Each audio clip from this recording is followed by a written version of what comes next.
Imagine you are walking down the street in a wealthy neighborhood. Think Greenwich, Connecticut, or Palo Alto. You see someone getting out of a Porsche. They are likely a billionaire or a high nine-figure millionaire. What are they wearing? Chances are they are wearing a plain navy cashmere sweater, generic-looking jeans, and comfortable sneakers that have no visible logo. They look boring. They look like they could be a suburban dad going to Home Depot. Now, imagine you were walking through a shopping mall in a middle-class suburb or scrolling through the Instagram feed of an influencer who rents their lifestyle.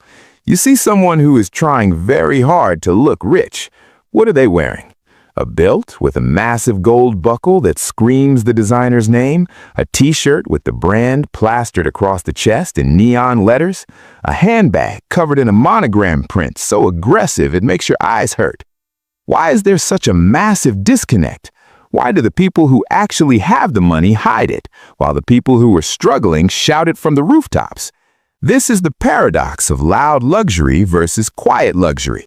It is a game of status signaling where the rules are rigged to keep the poor poor. The luxury industry has convinced millions of people that wearing a billboard makes you an owner, when in reality, if you can read the brand name from 10 feet away, you are not the owner, you are the employee. You are paying them, often thousands of dollars, to advertise their company on your chest. You are a walking, breathing, unpaid marketing campaign for a French conglomerate that laughs all the way to the bank. My name is Bobby, and I spent the last 10 years analyzing the sociology of wealth to understand why we buy things we cannot afford to impress people we do not like.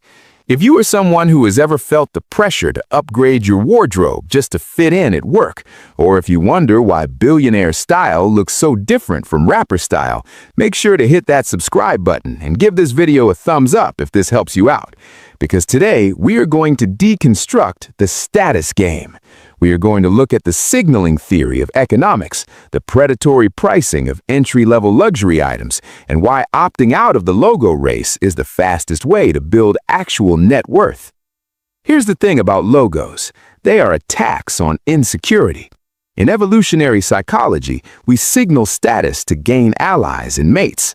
In the tribal days, you signaled status by being the best hunter or having the most feathers. Today, we signal status by purchasing symbols of hunting prowess, money. But there's a divergence. Old money, or true wealth, signals to other wealthy people through subtle cues: the cut of a suit, the quality of the fabric, the specific obscure watch that only other watch nerds know. This is quiet luxury. It is a secret language spoken by those in the club.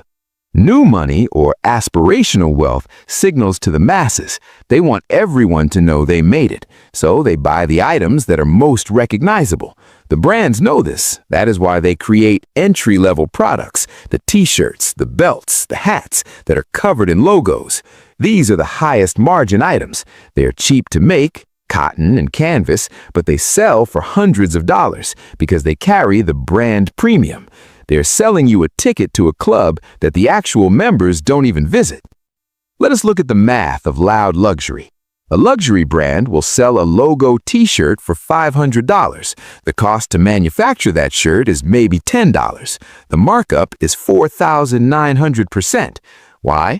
Because the customer isn't buying a shirt, they are buying a shield. They are buying armor against the feeling of being less than.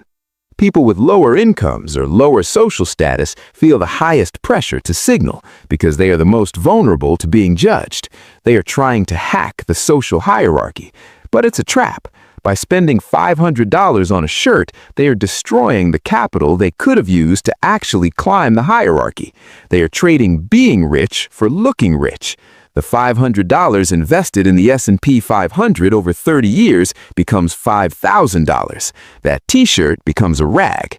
The opportunity cost of status signaling is the destruction of generational wealth. This brings us to counter-signaling. This is what billionaires do. When Mark Zuckerberg wears a hoodie, or Bill Gates wears a $10 watch, or Steve Jobs wore his turtlenecks, they are counter-signaling. They are saying, I am so powerful, I don't need to follow your rules. I don't need to impress you with my clothes because my bank account speaks for itself. It's the ultimate flex. It basically says, my status is intrinsic, not extrinsic. When you wear a logo, you are saying, my value comes from this brand. You are outsourcing your worth to Gucci or Louis Vuitton. When you wear